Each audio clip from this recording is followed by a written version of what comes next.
Yo, what's going on, everybody? It's your boy Young King, aka Mr. YKE of Young King Entertainment. And hey, we back again with another video, fam. I told y'all I was coming back. I know it's been a minute, but we're back in full-fledged force, bruh. Get ready. Hey, bruh, today we got some 2K21 gameplay. Gearing up for that 2K22 release in about 3 days. It's gonna be dope, man. Hopefully it's gonna be dope. We never know, but we can only hope. Hey man, so I'm doing a voiceover for this because the original audio got completely erased somehow, or maybe it didn't even record the audio. I don't know what happened, bro, but that's what we doing. So I'm gonna talk a little bit about the gameplay that you're currently seeing on the screen.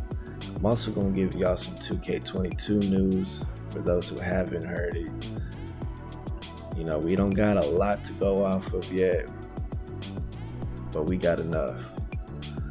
We still have yet to get a gameplay trailer, you know, or we got the gameplay trailer that 2K gave us about earlier this week.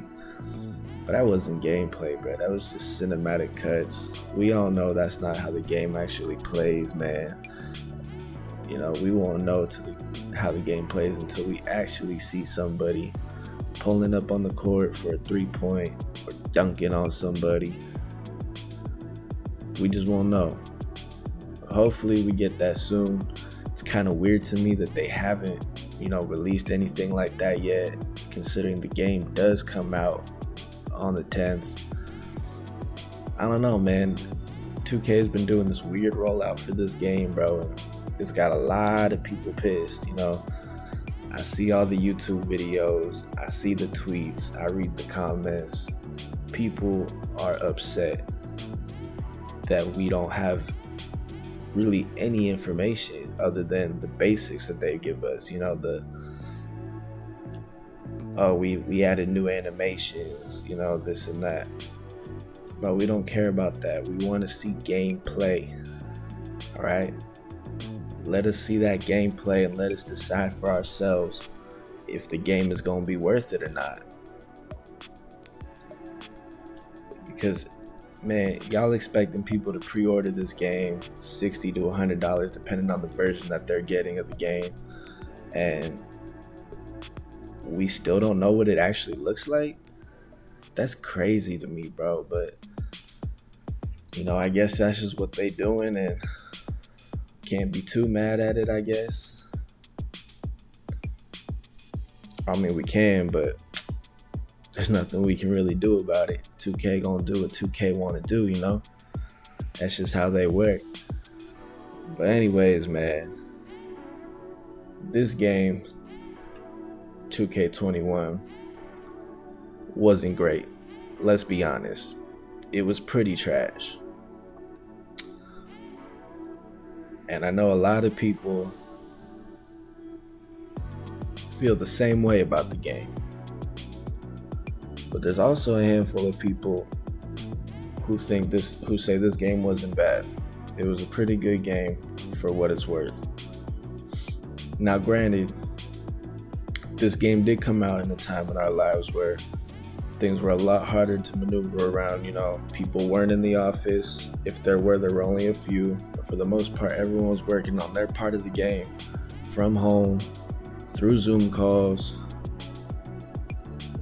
I get it. It was a rough year for this game to come out in. But that doesn't excuse it, man, because this isn't the first trash 2K game. It's been happening for a while. And a lot of the 2K games have been very copy and paste feeling almost, just with, slight tweaks here and there, couple new animations, yeah, man, maybe a little graphic tweak. I don't know, but it's been very much the same game for a long time. And I guess that's the same way it is with a lot of these sports games, is that they almost feel very copy and paste every year because there's really no competition in the sports gaming circle, Like, NBA 2K, EA's Madden, they don't really have any competition, so they feel complacent where they are. But I feel like if there was more competition within the sports games, that these bigger corporations would feel, okay, maybe we need to step up because our fans deserve better. We do, man. You know, we spend our hard-earned money on getting the game each and every year, and it's almost the same thing. We just keep doing it, though. It's a vicious cycle. And yeah, you see that gameplay. You see me dunking for the win, 21-11. Yeah. But yeah, man. I don't know, man, because we had NBA Live, which fell all the way off, bro. Like, way off into the depths. And now 2K runs the whole thing, bro. Like, they don't really listen to what we say. And when they do, they give it to us in the most minuscule way possible. Like, they'll take what we ask for and find the smallest thing out of that and be like, okay, well, we added this. Man, like, y'all really need to step up and do better, though, because we don't know what we gonna be doing, bro. Like, why do we continue to do this? It's just a vicious cycle, man. But anyways, bro, let's get off of that. I don't want to make this sound ranty, you know. Let's go ahead and talk about some of this 2K22 news that we do currently have while we wait for the game's release. Hopefully get a trailer soon, because, you know, we be needing that trailer. Don't know why we haven't gotten the gameplay trailer, the actual gameplay trailer, not the cinematic cuts one that they released. While we wait and get some more information on the new park in the next gen, you know, the city in the next gen, and the cruise ship in current gen, which I think the cruise ship thing might be dope if it plays out how it should play out. I mean, that's a pretty dope new thing that they've added to the game. But anyways, we'll get on to that later. You know, let me read some of this news out for y'all. So, NBA 2K22 news, on-court gameplay. Key on-court gameplay improvements are being implemented to give the player not only more control over how they score the ball, but also how they counter those moves on the defensive end. That's only the beginning. More impactful gameplay changes will be introduced along with the first NBA 2K22 gameplay reveal trailer coming out later in August, which we got, but again, not actual gameplay. First off, on offense, they got breaking down defenders off the dribble with new signature moves and combos, precision jump shooting, dunking in traffic, and pulling off alley-oops have all become more skill-based. Basketball IQ and stick skills play an even bigger role in separating top offensive players. So, again, it feels almost like it's going to be the same as it's been, aside from the new animations and whatnot. It's more skill-based, but I feel like they've been saying that almost every year. As you can tell here, you're going to get a lot of people kind of just dribbling up in the backfield or in the backcourt,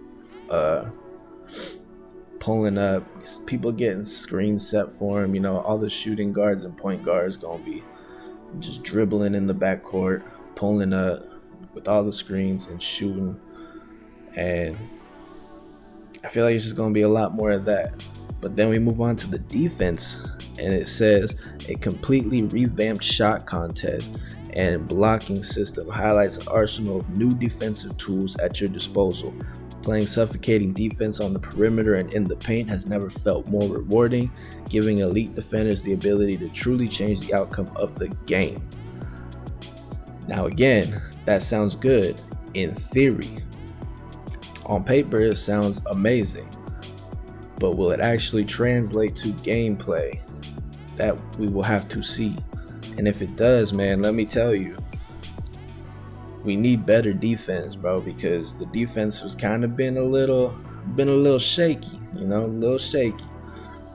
But it's all right, man, because you know, if you kind of know what you're doing a little bit, you'll be all right. But it's hard when you get some of these little dudes coming up with the dribble moves. You get put in a spin cycle, or you got a big, power forward. They come up, they set the screen, and then you just get blocked by them, bro. Like,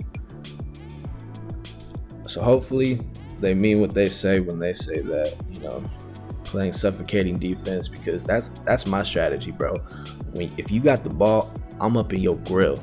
Like, you ain't getting by me without some sort of help or fancy dribble move trick, because I'll be honest, my ankles will break if you hit me with them dribble moves real nice, real smooth. But if you ain't doing that, bro, like if you kind of just doing your little back and forth swaying this, I'm suffocating you on defense, bro. That's what I do. My build that you are currently seeing in this game, he's, he can shoot.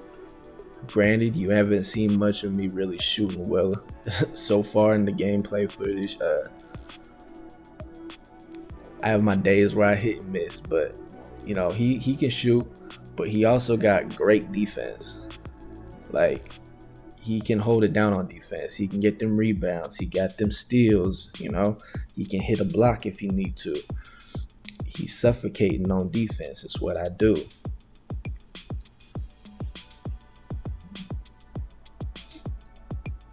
Get my takeover, but then I missed the shot.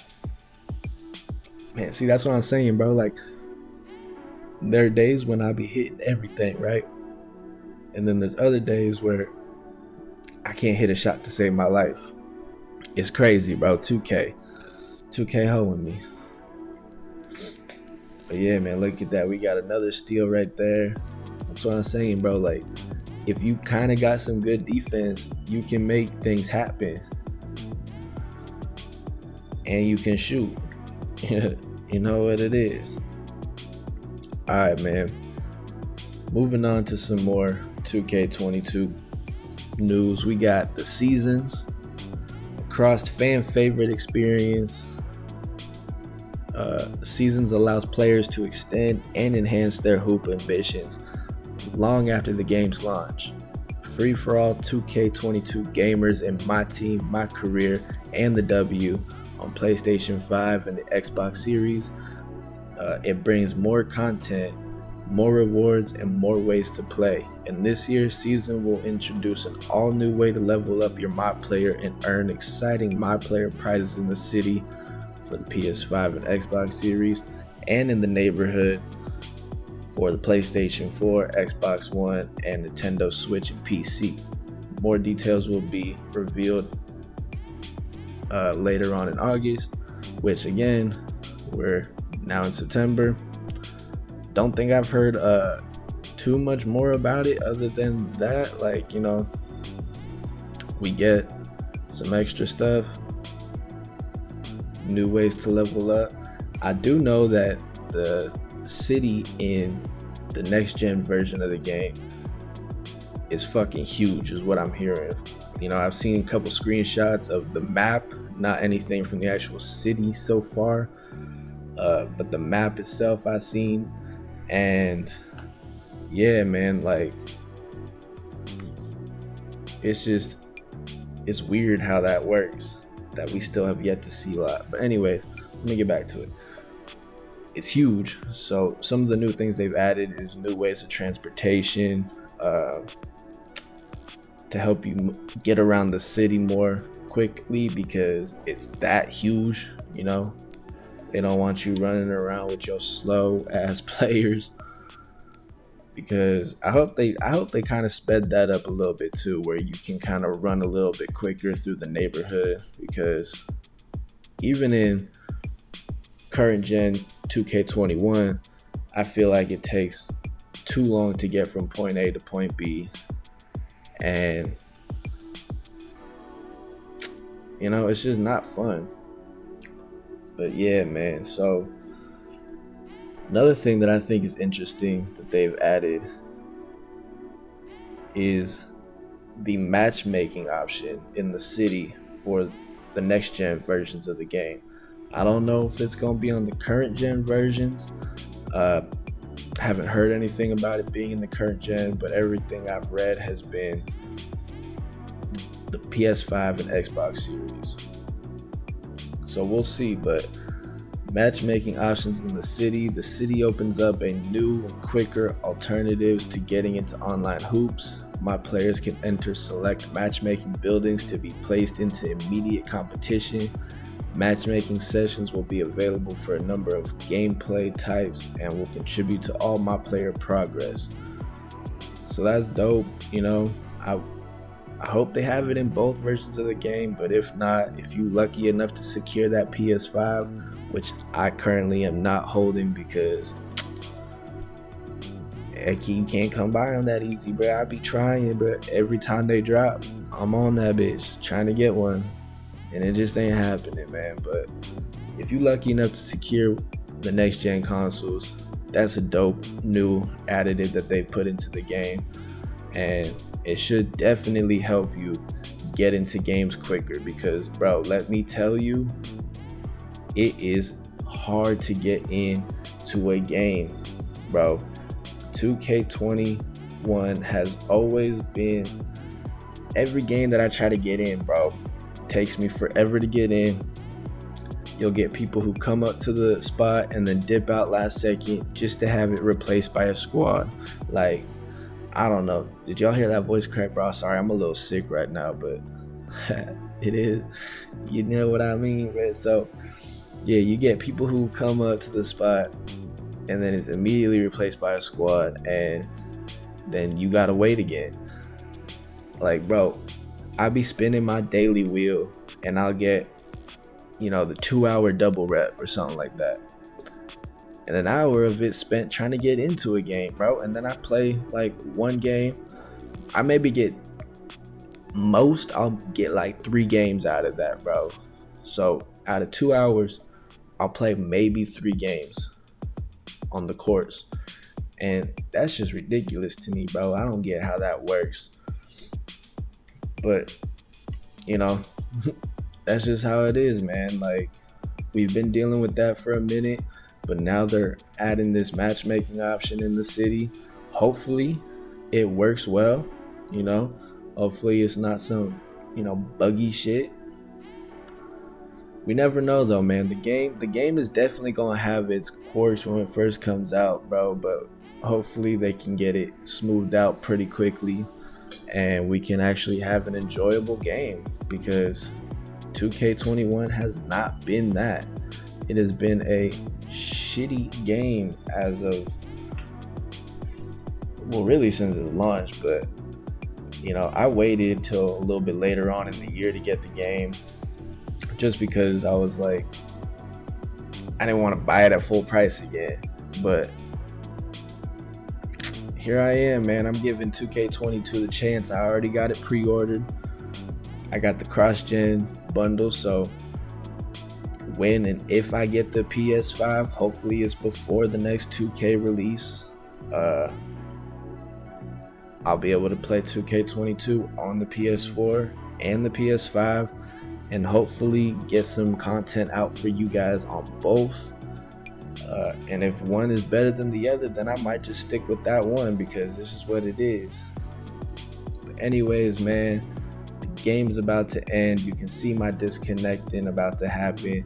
Thank y'all for rocking. Hit that subscribe button, comment, like. Thank y'all so much, and until next time, I'm out.